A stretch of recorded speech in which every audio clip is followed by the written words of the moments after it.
Hey everyone and welcome back. Want to transcribe our long meetings or interviews with Whisper AI using the free version? Here is the problem and how to solve it. The free version of Whisper has a 25 megabyte file size limit. A 1 hour recording is often over 100 megabytes, which means the API will reject it. So how do you transcribe long files for free? You have two options. Option 1 is to split your audio into smaller chunks before uploading. Free tools like Audacity or online splitters can cut your file into segments under 25 megabytes each. Then transcribe each chunk separately and combine the text. Option 2 is to use a self-hosted solution. Whisper is completely open source, so you can run it on your own computer with no file size limits. You will need Python installed and a few commands, but after that you can transcribe files of any length. For the command line method after installing Whisper, run whisper your -file.emp 3 model medium.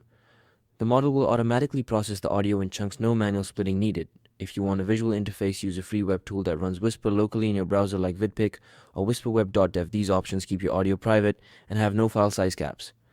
Pro tip: processing long files takes time. A 1 hour recording may take 10 to 15 minutes on a modern computer. And that is it. Split your file for the API or run Whisper locally for unlimited length. If this helped, let me know in the comments. See you in the next one.